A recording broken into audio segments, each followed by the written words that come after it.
Has the landscape of building ultra budget gaming PCs changed over the last couple of years? It used to be so easy to build like a $150 to $200 build like this one here, but now it's just really difficult to do, and oftentimes it's just not worth it. If you go back on my channel, you'll see an absolute ton of sub $200 and sub $250 builds, and at that time, I would certainly classify those as great price to performance. But now here in 2022, these build prices are almost a foreign concept, and that's mainly due to consoles in my opinion, because you can get an amazing gameplay experience with those for not that much money. Also, with the GPU shortage that we just experienced, I'm pretty sure that the mindset of PC builders changed as well. They've become comfortable spending more money on previous years on their GPU and thus more money on their entire build prices. And I think mid-range builds priced at like $500 to $700 are just more of the norm than they used to be just a few years ago. It could have also been me personally gravitating towards those $500 builds with chips like Ryzen 1st gen, Ryzen 2nd gen, and now Intel 10th gen just delivering so much price to performance. It's hard to not build with those, and then when you build with those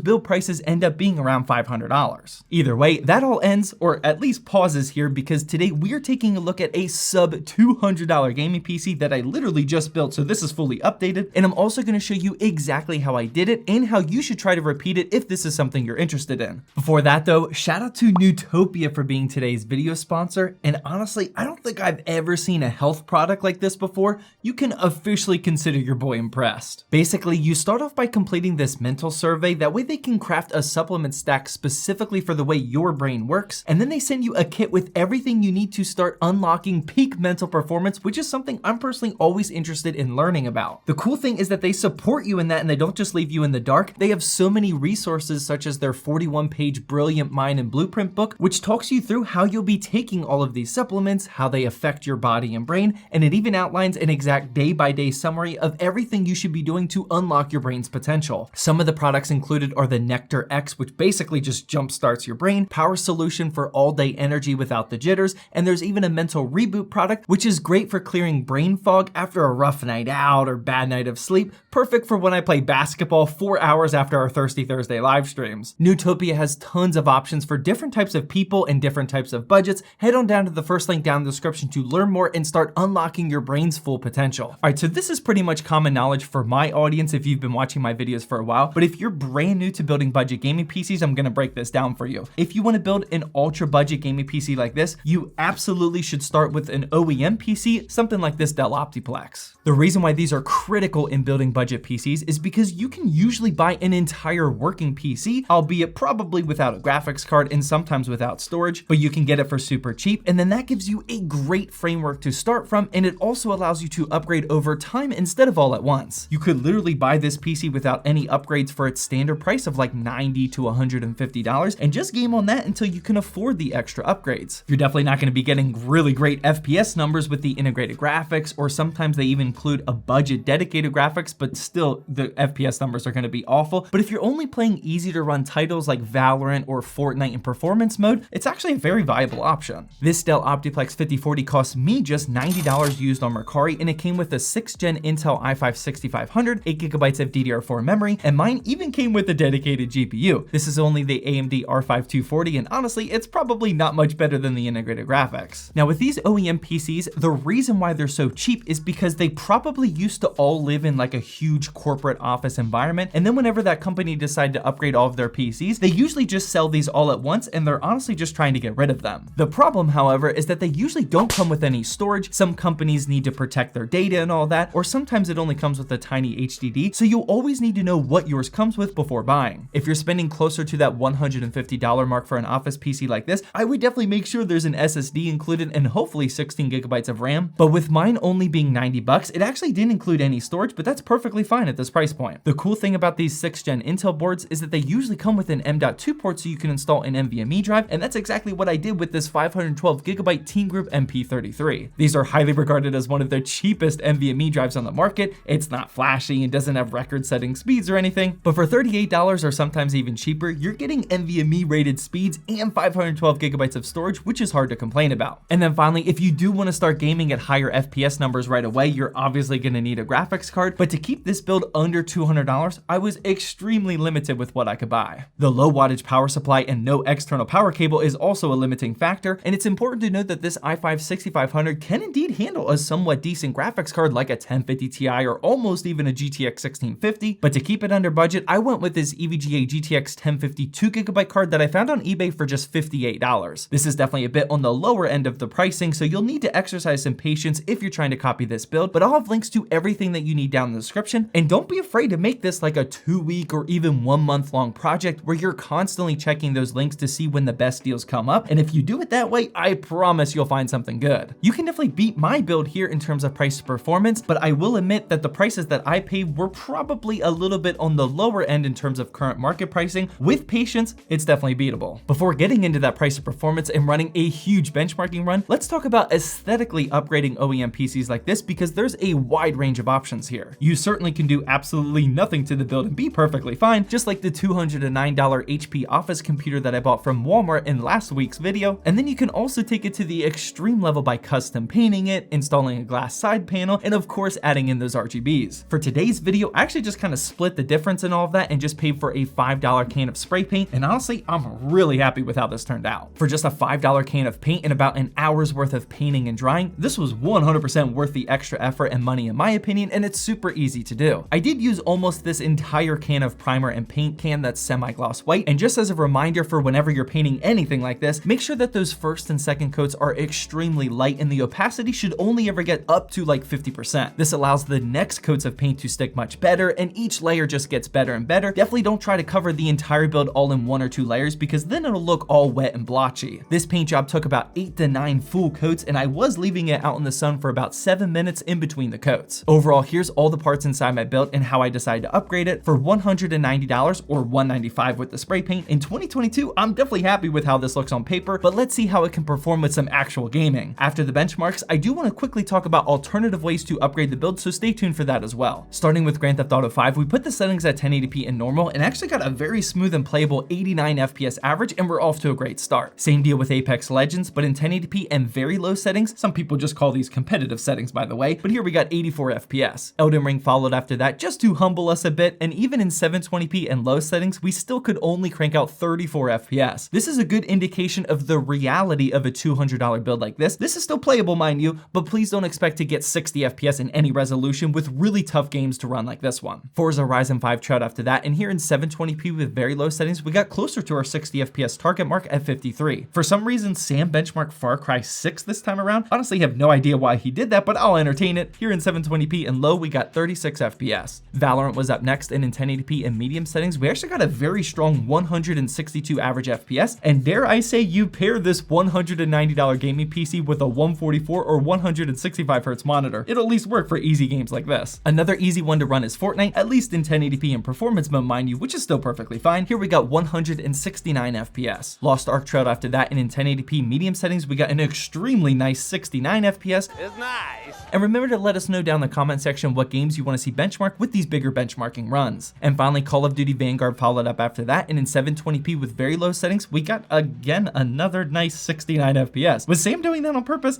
I honestly have no idea, but you'll love to see it. And just like usual, we have our 3D Mark Time Spy run, and this $190 build pumped up a score of 2,203, and here's where our temperatures were averaging as well while stress testing both the CPU and the GPU. And just in case that wasn't enough numbers for you, here's 10 more benchmarks Sam ran, and we got pretty much the same exact results. The easier games like CSGO and Rainbow Six Siege are certainly getting solid numbers above 100 FPS, but it's gonna struggle with the more demanding AAA titles like Cyberpunk and Assassin's Creed Valhalla. But now before you go, I do want to talk about some upgrade alternatives that you can use if you're trying to copy a build like this. For the OEM itself, it definitely doesn't have to be a Dell Optiplex specifically. HP makes some pretty solid PCs as well, but in 2022, the main things that I would look out for is that it has at least an Intel 6th Gen CPU and has at least 8 GB of RAM. The reason why this is a good combo is because Intel 6th Gen was the first generation to support DDR4, and that just unlocks a bunch of upgrade potential, and DDR3 systems here in 2022, they're just a pretty tough sell at this point. For the graphics card, you can go a bit higher than the 1050 if you wanted to. The 1050 Ti would give a much better FPS number because you can find a 4 GB card instead of the 2 GB that we had, and you could even go to a 1650 if you wanted to, but you could potentially run into a CPU bottleneck with that combo depending on what game you're playing. On the AMD side of things, you have options like the RX 460 and RX 560, but do be aware that most of the time when you buy these OEM PCs, you won't get an external power connector for a graphics card, so you're a bit limited on what you can do. And finally, finally for storage, the MP33 is honestly a picture-perfect SSD because it's super cheap, but still rocking NVMe speeds. But other ones that I buy often that go on sale a lot are the WD Blue SM570, the MSI Spatium M390 just went on a $40 sale, and if your motherboard doesn't have an M.2 slot, feel free to go with any 2.5-inch SSD that has DRAM. The ADATA SU800 usually works well and is cheap, but remember, you just gotta be patient and snipe the good deals to get those monster price to performance, but still budget gaming PCs. And if you need any more help with this, then feel free to join us over in the ZTT Discord server. We literally have channels dedicated to helping people plan and build their PCs, and I'm also in there every single day. But after you get done building your PC, feel free to click and watch the video that's on the screen now.